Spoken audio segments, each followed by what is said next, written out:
제2차 세계대전 때 보병대 척후병으로 참전한 빌리 필그림은 포로로 잡혀 전쟁 이전에는 동물을 도축하는 데 사용됐던 드레스덴의 제5도살장에 갇힌다. 그러던 어느 날 미영 연합군의 폭격으로 드레스덴은 폐허로 변하고 무고한 사람들조차 대량 학살된다. 그렇게 포로에서 자유를 찾은 빌리. 하지만 전우였던 에드가 더비가 전장에서 뒹구는 차주전자를 가져갔다는 이유로 빌리의 눈앞에서 총살된다. 그러나 빌리는 무미건조하게 중얼거릴 뿐이다. 뭐 그런 거지. 전쟁이 끝난 후 일상을 되찾은 줄 알았던 빌리는 뜻밖에도 비행 접시에 납치된다. 과거의 전쟁터와 현재와 미래, 그리고 우주로 뒤죽박죽 종잡을 수 없는 시간 여행을 보여주는 제5도살장. 과연 드레스덴의 폭격은 정당한 것이었을까?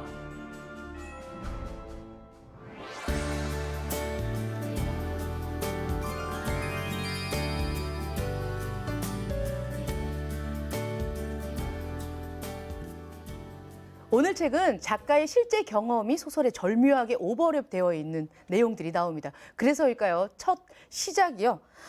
이 모든 일은 실제로 일어났다. 이렇게 시작됩니다. 그런데 막상 읽기 시작하면 이 전쟁 소설의 범주를 넘어서서 외계인에게 납치도 되고요. 이 어떤 내용이 들쭉날쭉 SF적인 요소도 강하다 이런 생각도 듭니다. 저는 읽으면서 쫓아가기가 조금 버겁기도 하고 이게 뭐지? 싶은 생각도 들었는데 권우 선생님. 네네. 아니 커트 보니거 씨는 왜 이렇게 어렵게 소설을 전개하면서 우리를 머리 아프게 만들었을까요? 예, 뭐 전화 연결되면 직접 물어보는 게 제일 좋을 것 같긴 한데. 커트 보니거, 예. 뭐 사실은 그게 독자들이 또 이해할 몫이죠. 예, 버네기스는 기본적으로 좀 대중적인 작가예요. 그래서 이 작품에 나오는 SF 작가, 예, 조롱당하고 멸시당하는 게 본인 얘기거든요. 그러니까 대중이 좋아하는 장르적 특징을 잘 알고 있어요. 그러니까 그런 요소를 끌고 들어오는 거죠.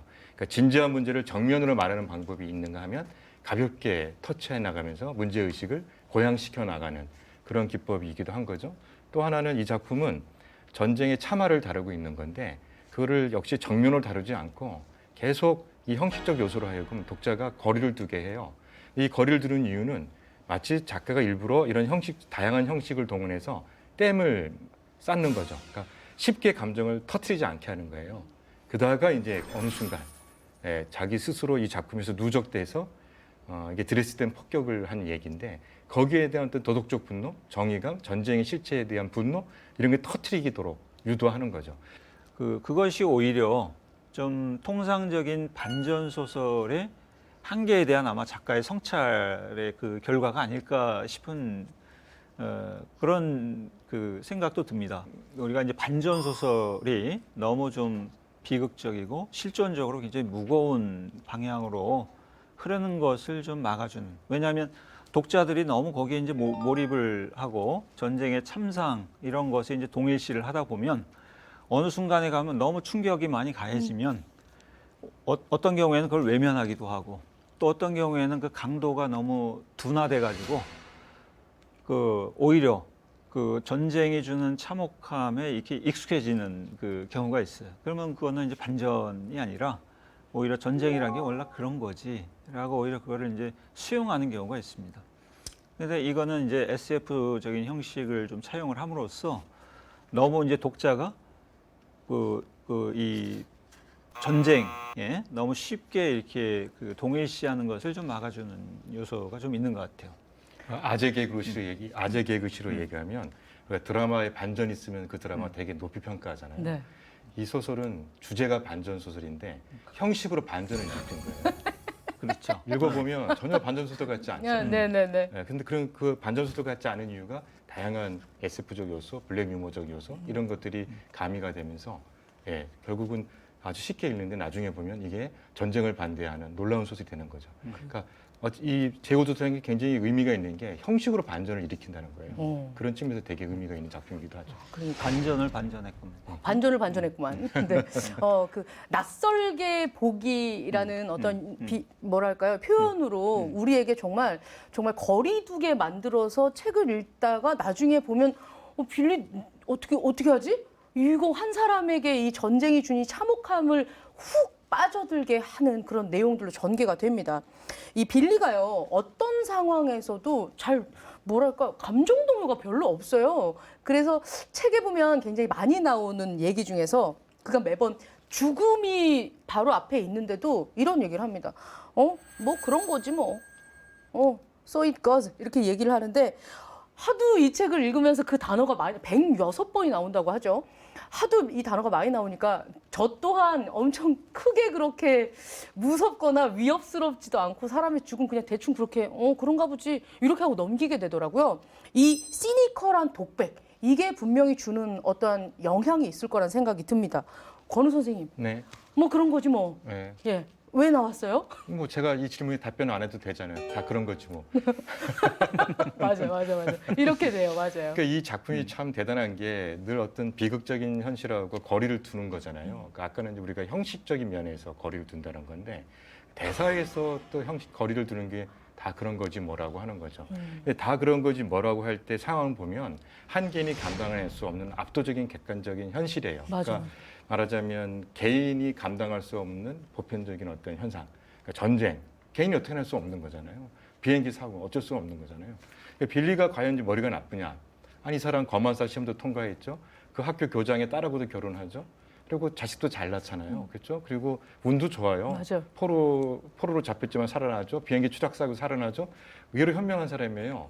그리고 끝까지 드레스덴 폭격에 대해서 왜 역사나 정치가들이 말하지 않느냐고 물어보는 사람이에요. 그런데 이 사람을 그렇게 적극적이고 진실을 찾아가고 분노하고 정의로운 사람으로 만들면 객관적 사실에서 우리가 거리를 둠으로써 독자가 스스로 깨닫게 하는 그 과정이 다 무너지죠. 그러니까 이게 사실은 허무한 게 아니라 너무나 반복되는 과정을 보면 한 개인을 참혹하게 말살시키고 마는 거대한 힘으로서의 역사 정치예요. 저는 그런 측면에서 이 말 하나가 사실은 대단히 중요한 효과를 보고 있다. 그러니까 흔히 이제 이론적으로 보면 이제 카타르시스라는 이론이 있잖아요. 몰입해서 감정을 폭발하는 거. 근데 브레이트라는 사람이 하는 게 속촉 효과라는 게 있거든요. 끝까지 거리를 둬서 그거를 냉정하게 곱씹어 가면서 이성적으로 판단하게 하는. 제가 볼 때는 되게 브레이트적 요소가 있다. 그런 작품이고 그게 이제 대사에서 지문에서도 나온다 이렇게 보고 있습니다. 아까는 반전으로 반전을 했구만이라고 얘기를 한다면 지금은 뭐 그런 거지 뭐라는 걸로 뭐 그런 게 아닌 거지 뭐라는 느낌을 주는 그런 굉장히 심오합니다. 태원 선생님. 예, 저도 참 그 대사가 참 이제 흥미로운데, 제가 보니까 이제 그 so it goes. 근데 그 말의 이제 첫 번째 뜻은 이 굉장히 비극적이고 또 이 비극적인 죽음이 뭔가 깊은 이유 때문에 일어나는 것도 아니에요. 그냥 아주 우연적이고 우발적이고 부조리한 이유 때문에 이런 비극이 이제 발생을 합니다. 그러니까 우리나라 같은 경우에도 뭐 예전에 성수대교 무너지고 삼풍백화점 무너지고 또 그 몇 년 전에 이제 그 세월호 참사 일어나고 이게 뭔가 대단한 이유가 있어서 일어나지 않잖아요. 그냥 우발적이고 사소한 어떤 그 일, 그러니까 굉장히 아이러니한 그 요인으로 인해서 이제 비극이 발생을 합니다. 그런데 so it goes 뭐 그런 거지라는 말이 뜻하는 것은 그렇게 비극적인 그 어떤 일이 발생을 해서 그러면 사람들이 뭔가 다시는 이런 일을 일어나지 않게 우리가 방지해야 되겠다. 우리가 뭔가 노력을 기울여서 해야 되겠다. 근데 그런 일들이 계속 반복이 되거든요.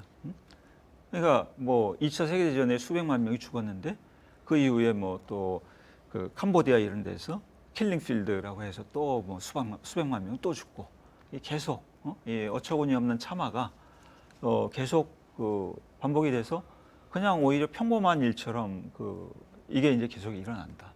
이게 말이 되냐? 이걸 어떻게 보면 이제 역설적으로 좀 이렇게 드러내는 효과가 좀 있는 것 같아요. 빌리가 항상 얘기하는 그런 부분들이 저 또한 그렇게 하고 있지 않았나? 스마트폰으로 멀리 있는 지구 반대편에 있는 사람들이 죽거나 이러면 그냥 그랬구나 하고 넘기거든요. 그렇죠. 예, 예를 들어서 뭐 아프리카에서 유럽으로 오다가 어린 소년이 이렇게 그 해안가에서 죽은 사진을 보면 뭐 다 그런 거지 뭐였지 않겠습니까? 우리가 어떻게 할 수 없다 생각했잖아요. 저 먼 유럽에서 벌어지는 일을 우리하고 관계도 없는 아프리카의 소년이 그런 희생 당한 거 우리가 어떻게 다 그런 거지 뭐 이런 마음이 있었지 않았을까? 그런 거에 대해서 좀 각성하게 하는 맞아요. 그런 면이 있는 것 같아요. 정작 내가 당할 때는 좀 살려주세요 하고 매달리기도 하는데 그 관점에서 보니까 이 말이 굉장히 중요하군요. 저는 빌리의 전우였었던 그 에드거 더비가 처형되는 그 대목도 굉장히 서술한 부분을 읽으면서 너무 좀 뭐랄까 안타깝고 서글프고 그렇더라고요. 책에 사파들도 나와 있습니다. 묘비명이 그려져 있는 사파가 있는데요. 여기에 글귀가 모든 것이 아름다웠고 어떤 것도 아프지 않았다라고 글귀가 써 있습니다. 이 글귀처럼 더비가 전장에 버려져 있던 지하에서 그 차추전자를 주워서 나왔다는 그 이유로 얘가 처형이 되잖아요. 저는 이 장면에서도 방금 말씀하신 것처럼 어마무시한 죽음과 사륙의 현장이 있었는데 겨우 이거 하나 주워왔다 그래서 그걸로 처형되는 거 보고 그리고 그 자리에 삽을 들고 기다렸었던 이 주인공을 보고도 이 경죽이 무엇인가 하는 생각이 들어서 굉장히 좀 우울했습니다. 이 장면은 두 분 어떻게 읽히셨는지 궁금합니다. 먼저 진태원 선생님. 예, 저는 그 문제와 관련해서 이제 흥미로운 게 이런 점이라고 보는데요.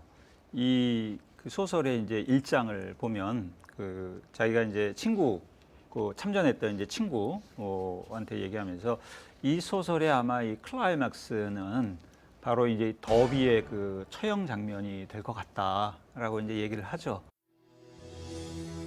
이 모든 일은 실제로 일어났다. 대체로는. 어쨌든 전쟁 이야기는 아주 많은 부분이 사실이다. 내가 아는 한 사람이 드레스덴에서 자기 것이 아닌 차추전자를 가졌다는 이유로 정말로 총살을 당했다. 그러니까 1장에서부터 더비의 처형 장면이 이 소설, 반전 소설의 핵심이다라는 것을 이제 밝힙니다. 근데 재밌게도 이 소설을 계속 읽다 보면 이 전쟁과 관련된 제일 중요한 묘사는 뭐냐면 이 주인공 필그림하고 그 몇 사람의 이제 미군들이 그 눈길을 막 이렇게 방황하다가 그 독일군한테 이제 이 포로로 잡히고 네. 그다음에 이 포로로 이제 기차로 이제 호송돼 가는 장면, 이 장면이 제일 상세하게 이제 기록이 되고 실제로 이 소설의 클라이맥스를 이루는 이 더비의 처형 장면은 그냥 간단하게 몇 줄만 하고 이제 끝나버려요. 뭐냐면 이 더비 같은 사람이 죽는 것은 굉장히 비극적이고 부조리한 건데 그거는 너무 많다는 얘기예요. 그런 일들은 너무 많아. 그러니까 그거를 굳이 자세하게 묘사할 필요가 없어요. 그냥 그것도 역시 써 있고 옷의 한 대상이에요. 그러니까 만약에 더비의 처형 장면을 너무 자세하게 묘사를 했으면 굉장히 그 예외적인 사건이 됩니다. 근데 더비의 죽음이 굉장히 부조리하고 어처구니가 없는 죽음이긴 하지만 그게 너무 많기 때문에 너무 써 있고 뭐 그런 거지라고 할 만큼 너무 많이 일어나는 일이기 때문에 굳이 자세하게 묘사할 필요가 없어요. 그러니까 역설적이게도 더비의 처형 장면은 이 소설의 클라이막스인데 클라이막스로서의 더비의 처형 장면은 이 소설에 말하자면 부재합니다. 그 왜 현실에서 우리가 다 겪는 건데 그 소설에서 다시 한번 지어낼 필요가 없든. 그러니까 그 점이 저는 좀 흥미로웠어요. 이 작품을 관통하는 단어가 아이러니잖아요. 읽어보면 그냥 아이러니하다 이런 말이 튀어나와요. 이게 이제 속된 말로 하면 이제 골 때린다는 거잖아요. 맞아요. 이게 어떻게 이런 일이 버젓이 일어나지? 이런 거. 근데 가장 대표적인 게 드레스덴이라는 데는 군사 시설도 없고 군수 산업도 없고 문화의 도시야. 예술과 문화의 도시예요. 그래서 그동안 연합군이 늘 그 독일을 폭격하더라도 드레스덴은 피해 다녔던 거잖아요. 근데 그들의 삶이 어려웠던 것은 전쟁통에 많은 지역들이 다 먹을거리가 없고 운송수단이 없으니까 이쪽에 먹을거리나 마실거리가 안 들어오니까 전쟁 폭격은 당하지 않았지만 굉장히 어려운 상황에 놓여 있었던 거잖아요. 근데 마침 거기에 이제 여러 가지 작업을 하려고 미군 포로들이 왔는데 근데 거기에 바로 이유를 알 수는 없지만 어떤 힘이 작동하는지는 모르지만 지금까지 공습도 당하지 않고 군사시설이나 군수산업이 없는 이 드레스덴에 엄청난 폭격을 했잖아요. 그럼 그게 어느 정도냐면 히로시마보다 2배의 민간인이 살상당했다고 나오잖아요. 그러니까 우리는 히로시마의 원자폭탄이 떨어졌다는 거에 대해서는 되게 범죄시해요. 그렇죠? 이게 인류 역사를 바꿨다. 이게 과연 옳은 방법이냐. 그리고 또 이 핵무기를 만든 사람들도 처절하게 반성하고 우리 정치인들만 핵무기를 터뜨렸다고 뭐 자랑스럽게 할 뿐이지 이런 와중인데 자 드레스덴 폭격에 대해서 누가 적법한 절차를 거쳐서 재판을 받고 여기에 대한 죄를 졌나요? 아무도 없어. 없어요. 그런데 더비는 그냥 포로이지만 그 폐허에서 원래는 이게 사실은 이게 끔찍한 게 시체를 치우려고 도망간 거잖아요. 나중에 그죠? 맞아. 그러니까 이게 이 장면에 정말 잠깐 지나가지만 너무 시신이 많은 한 14만 이상이 죽었다는 죽었어요. 건데 나중에 화염 방사로 다 태워버리는 거잖아요. 이런 끔찍한 일에 대한 역사적인 책임은 아무도 안 졌는데 그 와중에 미군 포로가 주전자를 주웠다고 훔쳐왔다고 해서 적법한 재판 절차를 거쳐서 사형에 처하는 거예요. 이게 골 때리는 거 아니에요? 이게 아이러니잖아요. 한 개인의 사소한 잘못에 대해서는 적법한 절차를 거쳐서 사형을 언도해서 집행을 해. 근데 어마어마한 전쟁 범죄에 대해서는 그 누구도 역사의 법정에 세워서 그를 재판하지 않아요. 바로 저는 여기서 아이러니라고 생각합니다. 이거를 그러니까 사실은 하이라이트가 아닌데 하이라이트가 되는 거죠. 큰 범죄에는 죄가를 묻지 않고 사소한 거에는 과장된 죄가를 물어놓은 거. 그러니까 여기서 작가가 의도했던 드레스덴의 민간인들이 사망한 거에 대한 죄는 누가 졌느냐에 대한 질문을 하고 있다 저는 그렇게 봅니다. 또 이제 폭격의 주요 대상이 이제 민간 그 시설들이었잖아요. 그래서 이 그 역사가들 얘기에 따르면 이것은 이제 그 스탈린하고 이제 연합군이 같이 이제 공동 작전을 하는데 자 우리는 이렇게 스탈린의 이제 이 붉은 군대는 이렇게 그 많은 전공을 세우는데 니는 뭐냐? 니는 독일군에 대해서 니네 하는 게 뭐냐? 라고 하니까 어떤 이 전공을 말하자면 과시하기 위해서 야 그러면 우리 도시를 집중적으로 폭격을 하자. 그래서 이제 그 중에 하나로 이제 그 꼽힌 게 이제 바로 이제 드레스덴이었다. 라고 이제 그 얘기들을 이제 하죠. 그러니까 영국군이 이제 폭격을 하는데 처칠하고 그 영국군 장교가 이 드레스덴 폭격, 뭐 드레스덴만이 아니라 다른 도시도 마찬가지지만 폭격을 결정할 때 이게 얼마나 많은 사람들에게 실제로 그 피해를 줄 것인가, 이거는 모릅니다. 그냥 그 비행기 타고 가서 그냥 버튼 누르면 폭탄이 이제 그 떨어지는 거죠. 그래서 이제 이렇게 전쟁을 실제로 경험하지 않은 이 최상위의 사람들에 의해서 말하자면 수백만 명, 수십만 명, 수만 명의 사람들이 이게 쉽게 그 목숨을 잃는다. 이게 전쟁의 굉장히 아이러니한 측면 중에 하나지. 그랬기 때문에 위에 있는 사람은 아무도 처벌을 받지 않았어요. 그렇죠? 사실은 뭐 전쟁 끝나고 나서 전쟁 범죄를 묻는데 그 나치를 물었죠. 그러니까 이 소설이 갖는 굉장히 중요한 또 아이러니한 질문이 있어요. 나치 히틀러는 절대 악이죠. 연합군은 선이죠. 네. 근데 선한 연합군이 무고한 시민이 있는 드레스덴을 폭격한 건 선한 건가요? 선악의 구별이 우리가 갖고 있는 전통적 관념하고는 다르다는 거예요. 그렇다고 이 소설이 히틀러나 나치가 선할 수도 있다는 가정은 두지 않아요. 근데 우리가 절대 선이라고 생각하는 연합군이 과연 늘 선한 행동을 했느냐? 그런 측면 이 소설이 반전 소설이면서도 포스트 모던 이론가들이 굉장히 높이 평가한 게 선과 악의 기존적인 구분선을 흐트려 버린.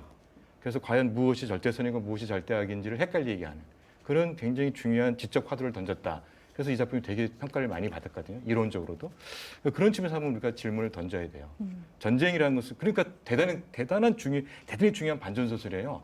전쟁을 하면 전쟁을 일으킨 집단 그리고 독재 집단이 절대악으로 생각하지만 그 전쟁에 맞서는 집단도 결국은 똑같이 악의 구렁이에 빠지는 거예요. 그 천사도 악마와 보타다 보면 결국 악마가 되듯이 결국은 절대선이 무너지는 거죠. 그러니까 이걸 막는 방법은 뭐겠어요? 전쟁을 안 해야 되는 거예요. 네. 그러니까 이 소설이 왜 반전 소설인지 이렇게 전쟁의 참혹한 장면이 거의 안 나오는데도 왜 60년대 말에 베트남 전쟁을 반대했던 미국의 젊은 청년들이 이 작품을 왜 이렇게 좋아했느냐? 바로 그거예요. 선도 악이 될 수밖에 없는 게 바로 전쟁이기 때문에. 자, 그러면 책의 결말 쪽으로 가보도록 하겠습니다. 이 책은 시작부터 사실 결말을 알려주고 있습니다. 한 마리 새가 빌리에게 찌지베베베베 이렇게 하고 끝나는 장면인데요. 이 의성어라고 해야 될까요? 권우 선생님, 찌지베베베 어떻게 해석하셨어요? 그러니까 뭐 좀 아이러니의 끝판왕이죠. 끝판왕. 그렇게 진지하게 얘기를 끌고 와서 나중에 어떻게 결말을 내는. 물론 이제 작가가 맨 앞에 이게 좀 액자 소설이잖아요. 네. 작가가 자기의 소설 쓸 거다 하면서 나오는 건데, 이 처음에 첫 구절에 이제 끝은 이제 지지배로 끝날 거였지만 정말 이렇게 끝날 줄 몰랐죠. 근데 정말 이렇게 끝나잖아요. 유럽의 제2차 세계대전은 끝이 났다. 빌리와 나머지 사람들은 어슬렁어슬렁 걸어 그늘진 거리로 나갔다. 탈 것이라고는 딱 하나, 말 2마리가 끄는 마차가 버려져 있을 뿐이었다. 마차는 녹색의 관 모양이었다.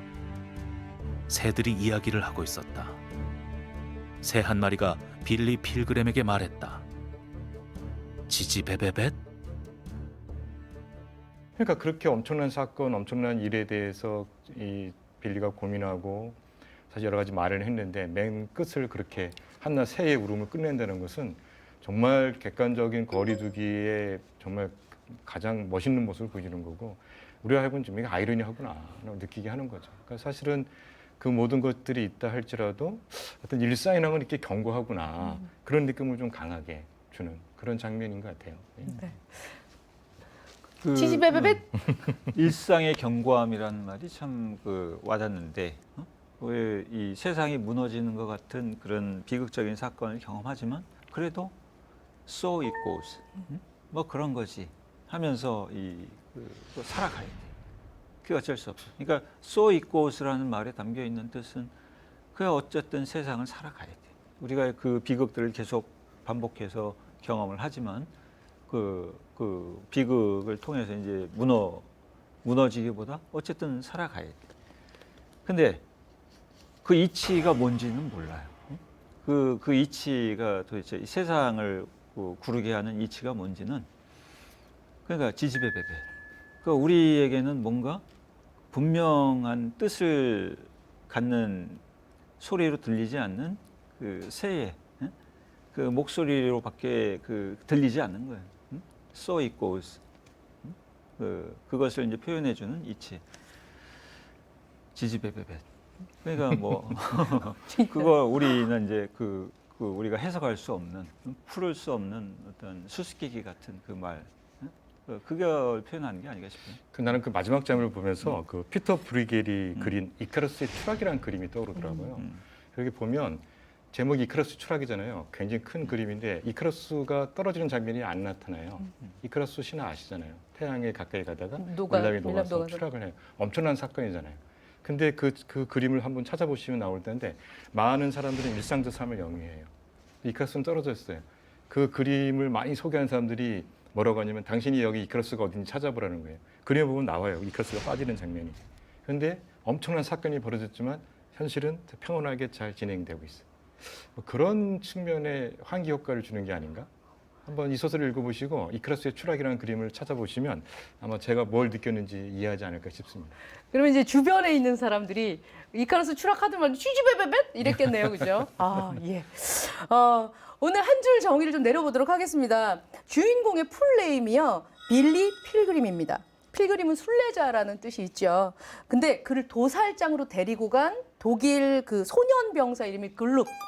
그 독일어로 글룩은 행운 또는 다행을 뜻한다고 해요. 아이러니컬하게도 또 그 행운의 도움으로 도살장에서 이렇게 다행히 살아나온 이 순례자가 또다시 지금의 삶을 흐르는 대로 살아라 라고 얘기하면서 지지배배벳 별거 아니야. So it goes 이렇게 얘기하는 게 아닌가 하는 생각이 들었습니다. 저는 그래서 이 책 한 줄 정리를 삶? 그래 흐르는 대로 살아야지. 뭐 그냥 사는 거야. 로 정의 내리도록 하겠습니다. 권우 선생님 정의 내려주시죠. 예, 잔매 장사없다. 이거 별거 아닌 거 읽으시지만 예. 그게 그런 거지 뭐 이게 자꾸 108번, 106번 예. 반복해 들어보시면 나중에 무너집니다. 전쟁의 참화가 이런 것이고 우리가 어떤 태도였기 때문에 이런 비극이 반복되는지 통렬하게 반성하게 되는 아주 중요한 순간이 오니까요. 예, 한번 계속 맞아보시기 바랍니다. 잽 지지배배 잽 합니다. 예. 태원 선생님. 네, 저는 지지배배배. 그거를 이제 한 줄 요약을 한 할 수 단어인데 한 있을 줄이 텐데, 아니라.